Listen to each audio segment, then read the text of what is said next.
तो सर मेरे पास ये आंकड़ा है 2019 में, और 24 में तो और ज़्यादा, 19 में जनरल इलेक्शंस में 60,000 करोड़ रुपए खर्च हुए थे। अब क्योंकि आप देखिए फिर 24 में तो और ज़बरदस्त हुए, क्योंकि आप जनप्रतिनिधि भी हैं।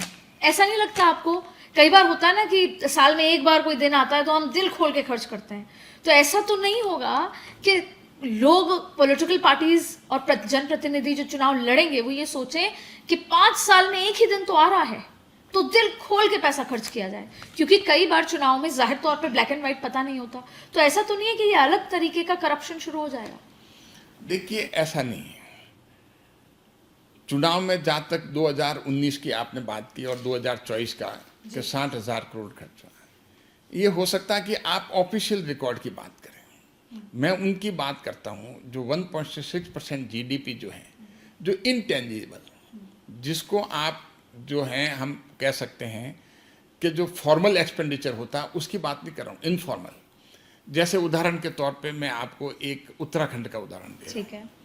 उत्तराखंड में उसकी इकोनॉमी जो उत्तराखंड की, वो टूरिज्म इकोनॉमी 43% इकोनॉमी टूरिज्म से आती, बहुत बड़ी इकोनॉमी आती।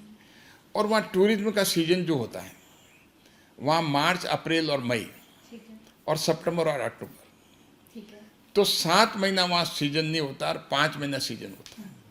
अगर आप मार्च, अप्रैल और मई में लोकसभा चुनाव हो जाए और उसके बाद में सितंबर और अक्टूबर में विधानसभा हो जाए और अगली बार फिर कोई लोकल सेल्फ गवर्नमेंट के, जो पंचायतों के, म्यूनसिपैलिटी के चुनाव हो जाए, तो उनका जो है 5 साल में करीब आप 18 महीने जो हैं उनकी इकोनॉमी जो टूरिज्म की खत्म हो गई। अब क्यों होती है? अब आप देख लीजिए कि वहाँ पर चाहे टैक्सी वाला है तो वो रिक्विजिशन कर ली जाती है चुनाव में। बाहर का टूरिस्ट जो है, किसी प्रदेश का टूरिस्ट है, वहाँ उत्तराखंड में जब चुनाव का माहौल है तो वहाँ जाना पसंद नहीं करेगा। रोड ब्लॉक होगी, शोर शराबे होंगे, रैलियाँ निकलेगी, माहौल जो है उस हिसाब से होता है। तो उस समय से तो अब उस एक प्रदेश की इकोनॉमी पे इतना डेंट आता है 43% इकोनॉमी का। तो कोई भी वहाँ के, हम गए थे जब हमारा स्टडी टूर गया था, तो वहाँ के मुख्यमंत्री जी ने और वहाँ के सिविल सोसाइटी के लोगों ने, irrespective of the party line, उसमें सभी तरह के लोग थे सिविल सोसाइटी में, तो जितने भी सिविल सोसाइटी के लोग थे पूरे उत्तराखंड के, वो लोग भी आए। उनकी एक ही आवाज़ थी सारों की कि आप, हम किसी अलग पार्टी के होंगे, आपके वोटर किसी के बीजेपी के नहीं है, कांग्रेस की भी और पार्टी के वोटर हैं, लेकिन 1 नेशन 1 इलेक्शन के लिए हम सब साथ हैं, ये देश हित में है। हो सकता है कि किसी पॉलिटिकल पार्टी का सोचना उनके हित में नहीं है।